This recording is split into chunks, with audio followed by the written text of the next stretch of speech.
नमस्कार दोस्तों भारत के अपने नेविगेशन सिस्टम यानी कि नाविक के बारे में कौन नहीं जानता। आप पिछले कई सालों से नाविक का नाम जरूर सुन रहे होंगे और ये भी सुन रहे होंगे कि ये जल्द ही स्मार्टफोन में शुरू होने वाला है, लेकिन फिर भी यह अभी तक शुरू नहीं हो पाया है। 2018 में नाविक पूरी तरह से बनकर तैयार हो गया था और अब 2022 चल रही है, लेकिन नाविक अभी तक पूरी तरह से फोन में नहीं आया है।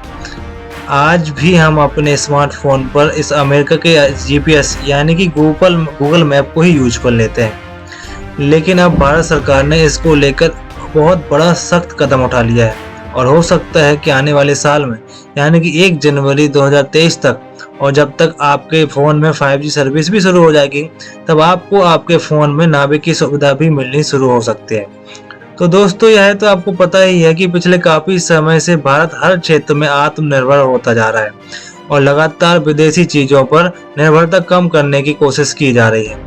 यहाँ तक कि पिछले काफ़ी समय से कई सारे चाइनीज ऐप को भी बैन कर दिया गया है और सरकार ये खुद चाहती है कि अब भारत में स्मार्टफोन में नेविगेशन के लिए ग्लोबल पोजिशनिंग सिस्टम यानी कि जीपीएस के ऊपर हम निर्भर ना रहें। इसलिए सरकार ने अब तक का यह सबसे बड़ा कदम उठाया है।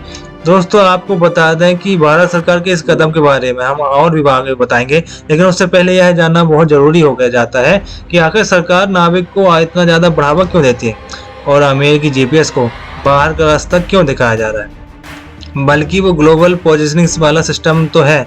तो क्या भारत का नाविक ग्लोबल पोजिशनिंग सिस्टम यानी कि जीपीएस की खाली जगह को पूरी तरह से भर पाएगा?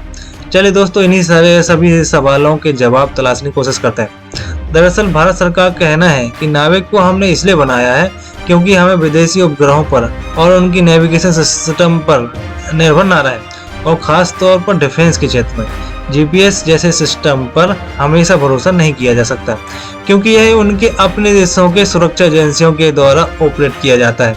लिहाजा भारत को कभी भी इन सेवाओं से वंचित किया जा सकता है और भारत के साथ एक बार ऐसा धोखा हुआ भी था जब अमेरिका ने अपना दोगलापन दिखाया था।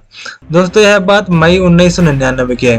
पाकिस्तानी सैनिक घुसपैठियों की तरह कश्मीर में घुस आए थे और उन्होंने करगिल में कई पहाड़ियों पर कब्जा जमा लिया था। ऐसे में भारतीय सेना ने अपने मिशन की शुरुआत की, लेकिन सेना को घुसपैठियों की सही लोकेशन का पता करने में काफ़ी दिक्कतों का सामना करना पड़ रहा था। ऐसे में सेना ने भारत सरकार से कहा कि आप कैसे भी करके इनकी सही लोकेशन सैटेलाइट के माध्यम से एक बार निकलवा दीजिए।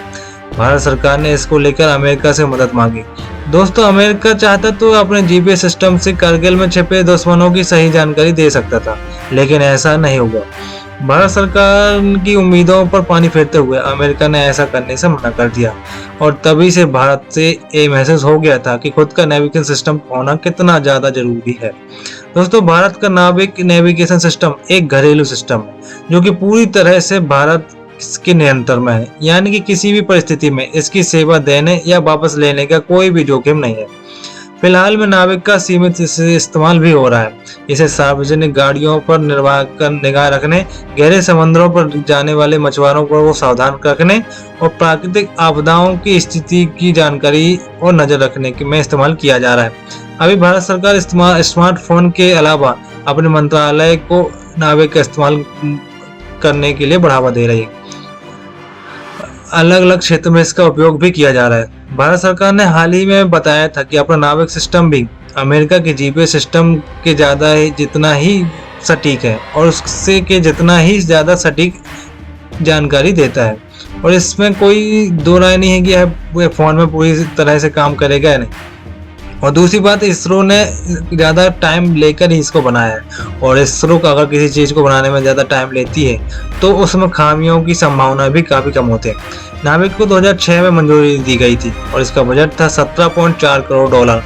इसे वर्ष 2011 में ही तैयार हो जाना चाहिए था, लेकिन ऐसा नहीं हो पाया और ये 2018 पूरी तरह से बनकर तैयार हो पाया।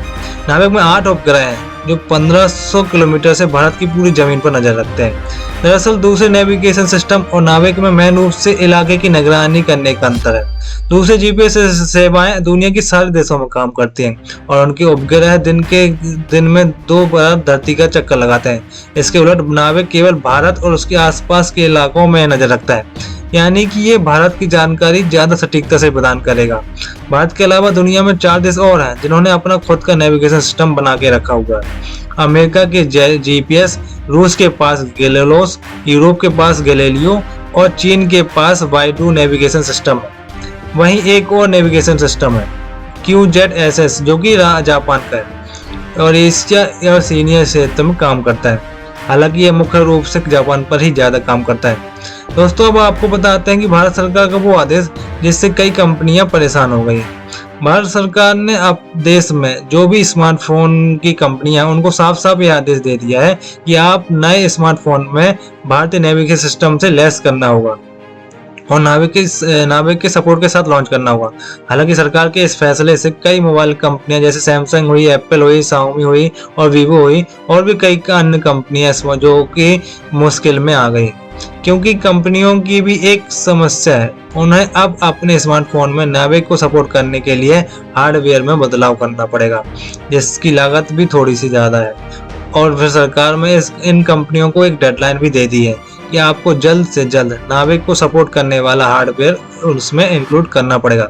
वहीं नाविक सिस्टम को मोबाइल में यूज करने के लिए इसरो ने location and navigation technology solution provider map my India के साथ मिलकर एक साझेदारी की है जो भारत को स्वदेशी नेविगेशन सर्विस उपलब्ध कराएगी।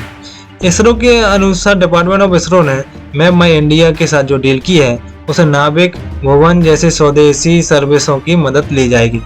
दोस्तों, भारत सरकार की ये योजना इसे केवल क्षेत्रीय विस्तार में ही सीमित रखना नहीं है, बल्कि उनका लक्ष्य है कि यह क्षेत्रीय से ग्लोबली बनाया जा सके।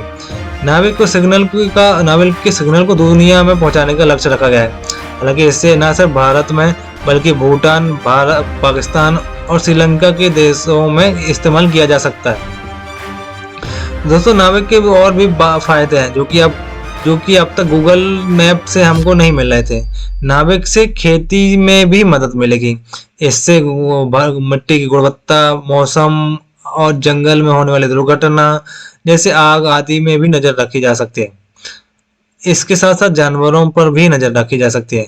कुल मिलाकर नाविक को भारत को भौगोलिक क्षेत्र के हिसाब से तैयार किया गया है ताकि भारत की तंग गलियां, पगडंडियों वाले रास्तों में भी यह काम कर सके। दोस्तों, भारत के खुद के नाविक सिस्टम के बारे में आपके क्या विचार हैं? आप कमेंट करके जरूर बताएं।